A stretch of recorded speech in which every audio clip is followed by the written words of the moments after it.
அருளாளர்கள் 1000 வாங்கி நாம் வீட்டிலே வைப்பதன் மூலமாக சித்தர்களெல்லாம் நம் வீட்டிற்கு வருகிறார்கள் என்ற நம்பிக்கையை நாம் ஏற்படுத்திக் கொள்ள வேண்டும். நூல் உங்களுக்கு வேண்டுமா? அதற்கான அலைபேசி எண் 739-739-4174.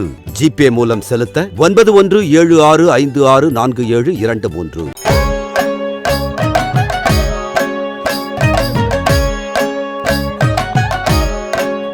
ஜீவசமாதியில் பரிகாரமின்றி பலன் கிடைக்கும். சித்தர்கள் மகான்கள் சொன்னவாறு நடந்தால் வேண்டுதல் இல்லாமலே வரம் கிடைக்கும். சித்தமும் யோகமும் அள்ளித்தரும் ஜீவசமாதிகள். ஜீவசமாதிகள் பற்றி பற்பல கேள்விகள் பலருக்கும் இருக்கும். அதனை தெளிவாக விளக்குவதற்காக சித்தர்களால் அருளப்பட்ட சூக்குமமான உண்மைகள் பலவற்றையும் அதன் பின்னால் ஒளிந்துள்ள ரகசியங்களையும் அறிந்து கொள்ளவே இந்த பதிவு. சித்தர்களின் பேரருளால் நடத்தப்படுகின்ற ஜீவ அமிர்தம் மாத இதழ் மூலமாகவும், ஜீவ அமிர்தம், ஞான அமிர்தம், குரல் அமிர்தம் போன்ற சித்தாந்த நூல்கள் வாயிலாகவும் 1000ற்கும் மேலான ஜீவசமாதிகள் அடைந்த மகான்களின் வரலாற்றை படம் பிடித்து அதனை ஒளிபரப்பும் பிரணவம் தொலைக்காட்சி மூலமாகவும் இன்று லட்சக்கணக்கான மக்களுக்கு சித்தர்களின் மகான்களின் மெய்யான சித்தாந்தத்தை உணர்த்தி வருகின்றது நம் ஜீவ அமிர்தம் குழுமம். மகான்கள் மகா சித்த புருஷர்களின் அருளால் அவதாரங்களாக இங்கு வந்து மக்களுக்கு அருள் வழங்கி குறிப்பிட்ட நேரத்தில் ஜீவ சமாதி ஆகிவிடுகின்றார்கள். அதன் பின்புதான் அவர்களின் அருளாற்றல் அதிகரித்து காணப்படுகின்றது. அந்த மகான்களின் அருளை பெற வேண்டுமெனில் நாம் அவர்கள் வகுத்த வாழ்வியலை பின்பற்ற வேண்டும். அப்படி நாம் பின்பற்றி பயணிக்கும் போது அங்கு ஜீவசமாதியில் உள்ள மகானின் சூக்கும தேகமானது நம்முடைய தேகத்துடன் இணையும். அந்த மகான்களின் மிகப்பெரிய ஆற்றலானது பெரிய அளவில் பறந்து விரிந்திருக்கும். நம்முடைய உடல் அவர்களின் தேகத்தால் புனிதமாக்கப்படும் போது நம்முடைய வினைகள் அகலும். எந்த பரிகாரமும் இன்றி நமக்கு வேண்டிய எல்லா நன்மைகளும் நடக்கும். மனம் சித்தத்தை அடையும். ஆக மகான்களின் அருள்வாய்ந்த ஜீவசமாதிகள்தான் உலகோர் யாவருக்கும் அருளினை அள்ளி வழங்கும் இடம் என்பதில் மாற்றுக் கருத்தில்லை. மகான்கள் என்றாலே முதலில் ஒன்றை நாம் தெரிந்து கொள்ள வேண்டும். ஆம், இந்த மண்ணில் அவர்கள்தான் நம்முடன் வாழுகின்ற நடமாடும் உண்மையான கோவில்கள் ஆவர். அத்தகு மகான்கள் அன்புமயமானவர்கள். அந்த மகான்களின் அருளை பெறுவதற்கு நாம் என்னென்ன செய்ய வேண்டும் என்பதை உணர்ந்து பயணித்தால் நமக்கான வெற்றி நிச்சயம். மகான்கள் யாரிடமும் பேதம் காணாமல் எல்லா உயிர்களையும் சமமாக பாவிக்கும் பண்புடையவர்கள். ஆக நாம் ஜீவ சமாதிகளுக்கு செல்பவராக இருந்தால் சாதி சமயம் சார்பற்றவராக இருக்க வேண்டும். உலக நன்மைக்காக அவதரித்த மகான்களின் சமாதியில் அவர்களின் ஆற்றல் அதிகரித்து காணப்படும். அங்கு நாம் அமைதியோடு பயணித்தால் நாம் நல்ல அனுபவங்களை பெற முடியும். அத்தகு மகான்களின் ஜீவ சமாதியில் ஓர் விளக்கேற்றி வைத்துவிட்டு கண்களை மூடி அமர்ந்தாலே போதும். மனம் அமைதி அடைந்துவிடும். மனம் அமைதி அடைந்து விட்டால் நம்மிடம் நற்சிந்தனைகள் பெருகி இந்த உலகியலின் உண்மை நிலையும் நம்முடைய நிலையையும் உணர்த்தும். அதற்குத்தான் அருளாற்றல் வழங்கும் நல்ல ஜீவசமாதிகளுக்கு சென்று வர வேண்டும். இப்போது நம்முடைய மக்களில் பலரும் எதையும் உணராமல் பல விளம்பரங்களை நம்பி ஜீவசமாதிகளுக்கு சென்று அங்கும் புறபக்தியில் அலைந்து வேண்டாத சடங்குகள் செய்து ஏமாற்றமடைகிறார்கள். ஆக மகான்கள் ஜீவசமாதி செல்லும் போது வேண்டுதல் இல்லாமல் வணங்கி வந்தாலே போதும். ஏனெனில் நமக்கான வினையை அந்த மகான்கள் அறிந்துத்தான் நம்மை அங்கே வரவழைத்து அருள் செய்கிறார்கள் என்ற ஓர் நம்பிக்கை நம்மிடம் இருந்தால் போதும். நாமும் மனித நிலையை கடந்து மகான்கள் நிலைக்கு உயர்வதற்குத்தான் மகான்கள் விரும்புகின்றார்கள். அதனால் நம்முடைய மனதால் செயல்கள் செய்யாமல் அறிவால் பிறநலன் பேணி நாம் இயங்க வேண்டும்.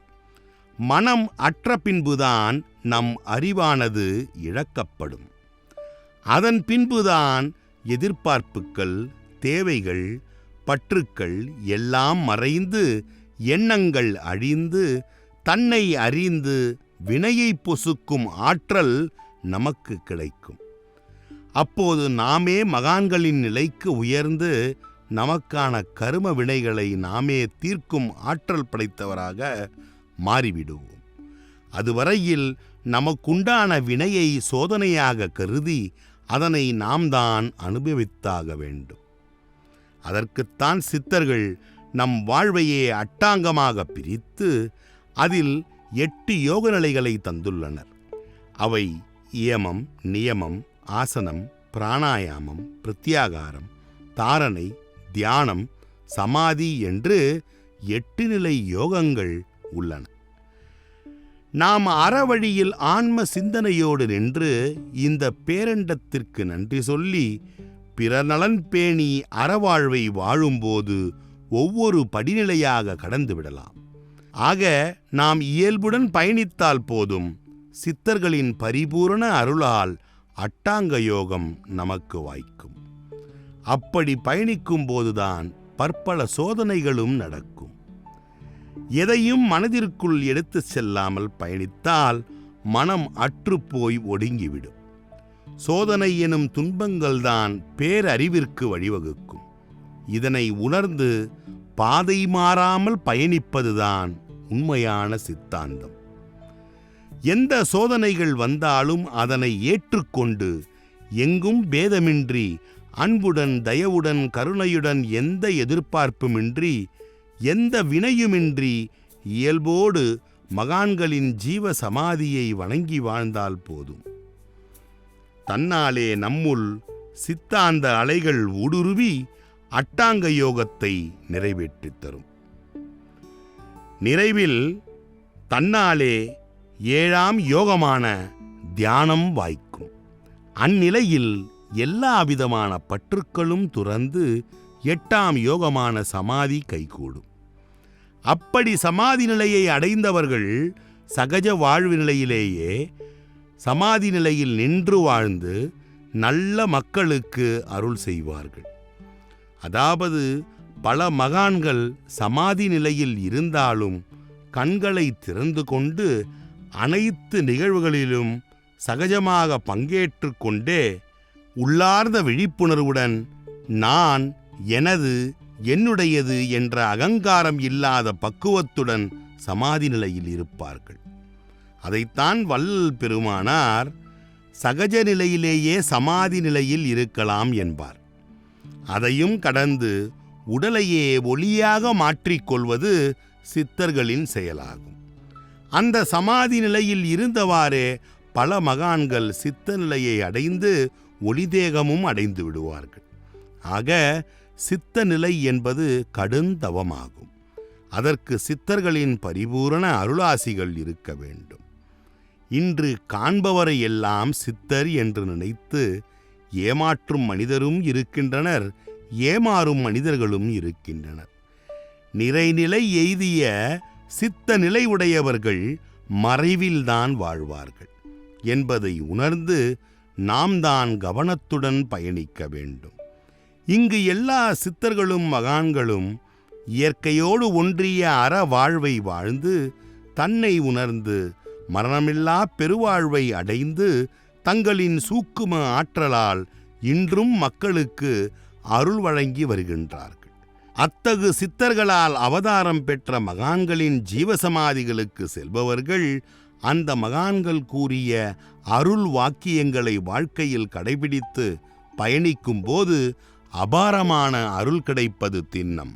ஆக மகான்களை வழிபடுபவர்கள் காரண காரியமற்ற மூட நம்பிக்கைகள் நிறைந்த சடங்கு சம்பிரதாயங்களை நம்பி பயணித்து வினையை உருவாக்கி கொள்ளக்கூடாது. மேலும் எவரிடமும் சாதி, மதம், ஏழை, பணக்காரன் என்று பேதம் பார்த்து பழகக்கூடாது. திரைமறைவில் பிறர் பொருளை அபகரித்து பேதம் பார்த்து சுயநலத்தோடு வாழும் மனிதர்கள் பயணித்தால் அவர்களுக்கு அருள் கிடைக்காது. தன்னை தானே துன்புறுத்தி கொண்டு அலகு குத்துவது, மொட்டையடிப்பது, காது குத்துவது போன்ற செயல்களை மகான்களின் ஜீவ பீடத்தில் செய்யக்கூடாது.